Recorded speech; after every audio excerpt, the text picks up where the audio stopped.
ಅಬಕಾರಿ ಇಲಾಖೆಯಲ್ಲಿ ನಡೆದಿದೆ ಎನ್ನಲಾದ ಹಗರಣದ ವಿರುದ್ಧ ಬಿಜೆಪಿ ಜೆಡಿಎಸ್ ದೊಡ್ಡ ಸಮರವನ್ನೇ ಸಾರಿವೆ. ನಿನ್ನೆಯಿಂದ ಅಹೋರಾತ್ರಿ ಧರಣಿ ಮಾಡಿದ್ದ ದೋಸ್ತಿಗಳು ಇವತ್ತು ಕೂಡ ಸದನದಲ್ಲಿ ಸಂಗ್ರಾಮ ಸಾರಿದ್ವು. ಆರ್ಬಿ ತಿಮ್ಮಾಪುರ ರಾಜೀನಾಮೆಗೆ ಪಟ್ಟು ಹಿಡಿದ್ರು. ಆದರೆ ತಿಮ್ಮಾಪುರ ಮಾತ್ರ ನಾನು ರಾಜೀನಾಮೆ ಕೊಡೋ ಪ್ರಮೇಯನೇ ಇಲ್ಲ ಅಂತಿದ್ದಾರೆ.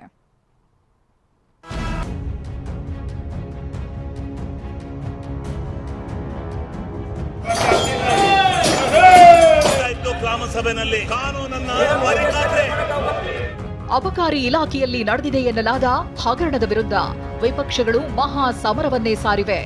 ಸದನದ ಹೊರಗೂ ಒಳಗೂ ಬಿಜೆಪಿ ಜೆಡಿಎಸ್ ವಾಗ್ಯುದ್ಧಕ್ಕಿಳಿದಿದೆ. ಶತಾಯ ಗತಾಯ ಆರ್ಬಿ ತಿಮ್ಮಾಪುರ ರಾಜೀನಾಮೆ ಕೊಡಬೇಕು ಅಂತ ಟೊಂಕ ಕಟ್ಟಿ ನಿಂತಿವೆ.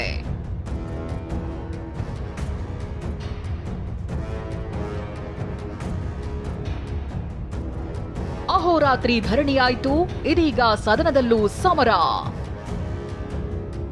ಆರ್ಬಿ ತಿಮ್ಮಾಪುರ ರಾಜೀನಾಮೆಗೆ ಪಟ್ಟು ಹಿಡಿದ ವಿಪಕ್ಷಗಳು. ಅಬಕಾರಿ ಇಲಾಖೆ ಹಗರಣವನ್ನೇ ಅಸ್ತ್ರ ಮಾಡಿಕೊಂಡ ವಿಪಕ್ಷಗಳು ಅಹೋರಾತ್ರಿ ಧರಣಿ ಮಾಡಿದ್ರು. ಭಜನೆ ಮೂಲಕ ಸರ್ಕಾರಕ್ಕೆ ಲೆಫ್ಟ್ ಅಂಡ್ ರೈಟ್ ತೆಗೆದುಕೊಂಡಿದ್ರು. ಇದೇ ಉತ್ಸಾಹದಲ್ಲಿ ದೋಸ್ತಿ ಸದನ ಆರಂಭಕ್ಕೂ ಮುನ್ನವೇ ಬಾವಿಗಿಳಿದಿತ್ತು. ಅದೇನೇ ಆಗ್ಲಿ, ನರೇಗಾ ವಿಚಾರವಾಗಿ ಚರ್ಚೆಯಾಗೋಕೆ ಬಿಡಬಾರ್ದು. ಅಬಕಾರಿ ಹಗರಣದ್ದೇ ಚರ್ಚೆ ಆಗ್ಬೇಕು ಅಂತ ಪ್ಲಾನ್ ಮಾಡಿಕೊಂಡೇ ಎಂಟ್ರಿ ಕೊಟ್ಟಿತ್ತು.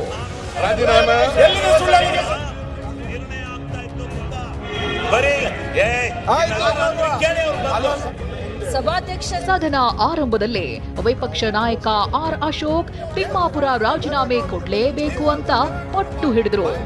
ಕೂಡ ಪೆನ್ ಡ್ರೈವ್ ಕೊಟ್ಟಿದ್ದೀರಿ, ಲೋಕಾಯುಕ್ತ ಕಂಪ್ಲೇಂಟ್ ಕೊಟ್ಟಿದ್ದೀರಿ, ಸ್ವತಃ ಈ ರಾಜ್ಯದ ಒಬ್ಬ ಡಿಸ್ಟ್ರಿಕ್ಟ್ DC ಜಾಯಿಂಟ್ ಕಮಿಷನರ್ ಅವರು ಹೇಳಿರೋ ಹೇಳಿಕೆಗಳನ್ನೆಲ್ಲ ಕೊಟ್ಟಿದ್ದೀರಿ. ಇಷ್ಟು ಕೊಟ್ಟರೂ ಕೂಡ ಸರ್ಕಾರ ಇಷ್ಟು ದುಡ್ಡು 6,000 ಕೋಟಿ ಖಜಾನೆಗೆ ಬರಬೇಕಾಗಿರೋ ದುಡ್ಡು ಲೂಟಿ ಆಗಿದೆ. ಇದ್ರ ಬಗ್ಗೆ ನಾವು ರಾಜ್ಯದ ಮುಖ್ಯಮಂತ್ರಿಗೆ ನಾವು ಪದೇ ಪದೇ ಹೇಳಿದಿರಿ, ಅವ್ರು ರಾಜೀನಾಮೆ ತಗೊಳ್ಳಿ, ಫಸ್ಟ್ ಅವ್ರು ರಾಜೀನಾಮೆ ಕೊಡಲಿ, ಆಮೇಲೆ ತನಿಖೆ ಮಾಡಲಿ, ಅವ್ರು 3 ತಿಂಗಳಿಗೆ ಬೇಕಾದ್ರೆ ವಾಪಸ್ ತಗೊಳ್ಳಿ, ನಮ್ದೇನು ಅಬ್ಜೆಕ್ಷನ್ ಇಲ್ಲ.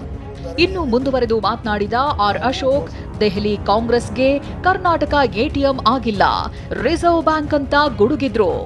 ನಾವೆಲ್ಲ ಕರ್ನಾಟಕವನ್ನ ATM ಮಾಡಿದ್ದಾರೆ, ATM ಅಲ್ಲ, ಈಗ ರಿಸರ್ವ್ ಬ್ಯಾಂಕ್. ಕೇಂದ್ರದ ಕಾಂಗ್ರೆಸ್ ಸರ್ಕಾರ, ಕಾಂಗ್ರೆಸ್ ನಾಯಕರಿಗೆ ರಿಸರ್ವ್ ಬ್ಯಾಂಕ್ ಇದು. ಪ್ರತಿ ಎಲೆಕ್ಷನ್ಗೂ ಇಲ್ಲಿಂದ ಹಣನ ಕಳಿಸ್ತಾ ಇದ್ದಾರೆ. ಇಲ್ಲ ಅಂದ್ರೆ ಅವ್ರನ್ನ ರಾಜೀನಾಮೆ ತಗೋಬೇಕು. ಅಶೋಕ್ ಹೀಗೆ ಮಾತನಾಡ್ತಿದ್ದಂತೆ ಯತ್ನಾಳ್ ಮತ್ತೆ ಮಾತಿಗೆ ನಿಂತರು. ಯತ್ನಾಳ್ ಮಾತಿನ ನಡುವೆಯೇ ವಿಪಕ್ಷಗಳ ನಾಯಕರು ಕೋಟಿ ಕೋಟಿ ಲೂಟಿ ಅಂತ ಘೋಷಣೆ ಕೂಗಿದ್ರು. ಮೇಲ್ವಿಚಾರಣೆ ಮತ್ತು ಸಾಮಾಜಿಕ ಅನ್ನೋದು ಇರಲಿಲ್ಲ. ಆಡಳಿತಾತ್ಮಕ ಸಾಮರ್ಥ್ಯದಲ್ಲಿ ನಿರ್ಬಂಧಗಳು ಮತ್ತು ಕಾರ್ಮಿಕ ಮಾರುಕಟ್ಟೆಗಳ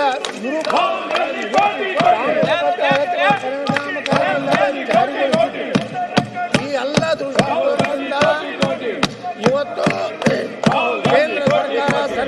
ವಿಪಕ್ಷಗಳ ಆಕ್ರೋಶ ಇಷ್ಟಕ್ಕೆ ತಣ್ಣಗಾಗ್ಲಿಲ್ಲ. ಸದನದ ಬಾವಿಗಿಳಿದು ಲೂಟಿ ಅಂತ ಕೂಗಿದ್ರು. ಇದಕ್ಕೆ ಕೋನರೆಡ್ಡಿ ತೀವ್ರ ಆಕ್ರೋಶ ವ್ಯಕ್ತಪಡಿಸಿದ್ರು. ನೀವು ಯಾವ್ದೋ ಒಂದು ವರ್ಗಾವಣೆ, ಯಾವ್ದೋ ವಿಷಯಕ್ಕೆ ನೀವು ಸದನ ದಯಮಾಡಿ ಹಾಳು ಮಾಡಬೇಡಿ. ನಮಗೆ ಸ್ವಾಮಿ ಅಧ್ಯಕ್ಷರೇ,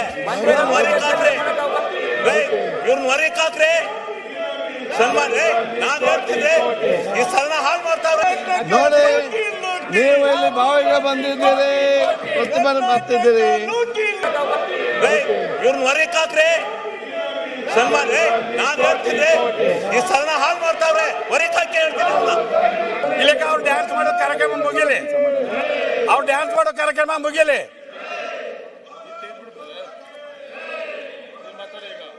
ಈಗ ಅವ್ರು ಡ್ಯಾನ್ಸ್ ಮಾಡೋ ಕಾರ್ಯಕ್ರಮನ ಚರ್ಚೆಗಾರ ಕೊಡಿ, ಡ್ಯಾನ್ಸ್ ಮಾಡ್ಲಿ ಅವ್ರು ಸಂಜೆ ಮಠ. ವಿಪಕ್ಷಗಳ ಅಬ್ಬರ ಇನ್ನಷ್ಟು ಜೋರಾಯ್ತು. ತಿಮ್ಮಾಪುರ ಭ್ರಷ್ಟಾಚಾರ ಅಂತ ವಿಪಕ್ಷಗಳು ಸರ್ಕಾರಕ್ಕೆ ತಿವಿದ್ರು. ಈ ಸದನದಲ್ಲಿ ತಿಮ್ಮಾಪುರ ಭ್ರಷ್ಟಾಚಾರ, ಅನೇಕ ಸಚಿವರು ಅವ್ರ ಮೇಲೆ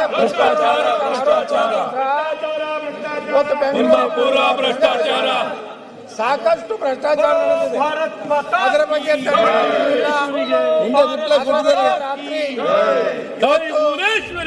ಇಷ್ಟೆಲ್ಲ ಹೈ ಡ್ರಾಮಾಗಳ ನಡುವೆ ಅಬಕಾರಿ ಸಚಿವ ಆರ್.ಬಿ. ತಿಮ್ಮಾಪುರ ಸಿಎಂ ಸಿದ್ದರಾಮಯ್ಯ ಭೇಟಿ ಮಾಡಿದ್ರು. ಕಾವೇರಿ ನಿವಾಸದಲ್ಲಿ ಭೇಟಿಯಾಗಿ ವಿಪಕ್ಷಗಳ ಪ್ರತಿಭಟನೆ ಸಂಬಂಧ ಮಾತನಾಡಿದ್ರು. ಹಗರಣ ಆರೋಪ ಸಂಬಂಧ ಮಾಹಿತಿ ನೀಡಿದ್ರು.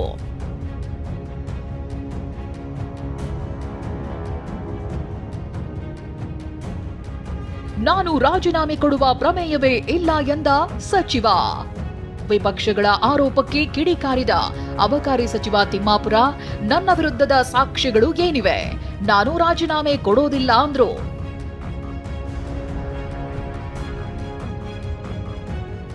ಏನಿದೆ ಸಾಕ್ಷಿ ಪುರಾವೆ?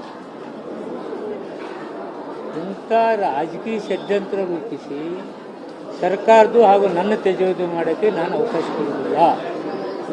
ಇದು ಭಾರಿ ತಪ್ಪು ಮಾಡ್ತಾ ಇದ್ದಾರೆ. ಎಲ್ಲೋ ಇವ್ರದ್ದು ಒತ್ತಡ ಇದ್ದಂಗೆ ಕಾಣುತ್ತೆ. ಆ ಒತ್ತಡದಿಂದ ಈ ರೀತಿ ಮಾಡ್ತಾ ಇದ್ದಾರೆ ಕಾಣುತ್ತೆ. ರಾಜೀನಾಮೆ ಕೊಡೋ ಪ್ರಮೇಯ ಇಲ್ಲ, ಅಂತ ತಪ್ಪನ್ನು ಮಾಡಿದ್ರೆ ಯಾವುದೇ ಸಾಕ್ಷಿ ಪುರಾವೆಗಳಿಲ್ಲ. ಯಾರು ಇಲ್ಲ, ಅಸೆಂಬ್ಲಾಗ ಕುತ್ಕೊಂಡಿದ್ದಾರಲ್ಲ, ಏನು ತಪ್ಪು ಮಾಡಿದ್ದು ಏನದು ಸಾಕ್ಷಿ? ನಾನು ಮಾತಾಡಿದ್ದೀನ ಯಾವುದೋ ಅಧಿಕಾರಿ ಮಾತಾಡಿದ ತಕ್ಷಣ ನಾನು ಮಾತಾಡಿದ್ದೇನೆ. ಅಧಿಕಾರಿಗಳು ಮಾಡಿದವ ಯಾವ ಮಾಡ್ತಾನೆ ಅವನು ಅನುಭವಿಸ್ತಾನೆ. ಯಾರ್ಯಾರ್ದು ನಿನ್ನ ಹೆಸರು ಹೇಳಿ ದುಡ್ಡು ಕಲೆಕ್ಟ್ ಮಾಡಿದ್ರೆ ಏನು ಮಾಡ್ತೀಯ? ಅಲ್ಲ, ನಿನ್ನ ಹೆಸರು ಯಾರು ಅಂಥವ್ರ ಮೇಲೆ ಇಮಿಡಿಯೇಟ್ ಕ್ರಮ ಕೈಗೊಂಡಿದ್ದೀನಿ, ಇಮಿಡಿಯೇಟ್ ಸಸ್ಪೆಂಡ್ ಮಾಡಿದ್ದೀನಿ. ಮಂತ್ರಿಯ ಮೇಲೂ ಕೂಡ ಒತ್ತಡ ಇದೆ, ರಾಜೀನಾಮೆ ಕೊಡಬಾರ್ದು ಅಂತೇಳಿ. ಅವ್ರು ರಾಜೀನಾಮೆ ಕೊಟ್ಟರೆ ಯಾರ್ಯಾರು ಬುಡಕ್ ಬರ್ತದೋ ಗೊತ್ತಿಲ್ಲ. ಹಾಗಾಗಿ ಅವ್ರನ್ನ ರಕ್ಷಣೆ ಮಾಡ್ಕೊಳ್ತಕ್ಕಂಥ ಕೆಲಸ ಇವತ್ತು ಕಾಂಗ್ರೆಸ್ ಸರ್ಕಾರ ಮಾಡೋದಕ್ಕೆ ಹೊರಟಿದೆ. ಅವರ ರಾಜೀನಾಮೆ, ತಿಮ್ಮಾಪುರ ಅವರು 6,000 ಕೋಟಿ ಲೂಟಿ ಹೊಡೆದಿದ್ದಾರೆ. ಅದು ಜನಗಳ ದುಡ್ಡು. ಆದ್ದರಿಂದ ಅವ್ರನ್ನ ರಾಜೀನಾಮೆ ಕೊಡೋವರೆಗೂ ನಮ್ಮ ಹೋರಾಟ ಮುಂದುವರಿಯುತ್ತೆ. ರಾಜ್ಯದಲ್ಲಿರ್ತಕ್ಕಂಥ ಕಾಂಗ್ರೆಸ್ ಸರ್ಕಾರ ಕಡು ಭ್ರಷ್ಟ ಸರ್ಕಾರ ಆಗಿದೆ ಅಂತೇಳಿ ಬೀದಿಗಳಲ್ಲೂ ಜನ ಮಾತಾಡ್ತಕ್ಕಂಥದ್ದನ್ನು ನಾವು ಕೇಳ್ತಾ ಇದ್ದೇವೆ. ಇದಕ್ಕೆ ಪುರಾವೆ ಎಂಬಂತೆ ಇವತ್ತು ಎಕ್ಸೈಸ್ ಡಿಪಾರ್ಟ್ಮೆಂಟ್ ಯಾವ ರೀತಿ ನಡ್ಕೊಂಡಿದೆ. ಸದ್ಯ ವಿಪಕ್ಷಗಳಿಗೆ ಅಬಕಾರಿ ಇಲಾಖೆಯಲ್ಲಿ ನಡೆದಿದೆ ಎನ್ನಲಾದ ಹಗರಣವೇ ದೊಡ್ಡ ಆಹಾರವಾಗಿದೆ. ತಿಮ್ಮಾಪುರ ರಾಜೀನಾಮೆ ಕೊಡೋ ತನಕ ಹೋರಾಟ ಅಂತ ವಿಪಕ್ಷಗಳು ಹೇಳ್ತಿದ್ದು, ಬಿಜೆಪಿ ಜೆಡಿಎಸ್ ಮುಂದಿನ ನಡೆ ಹೇಗಿರುತ್ತೋ ಕಾದು ನೋಡಬೇಕು. Bureau report, TV9.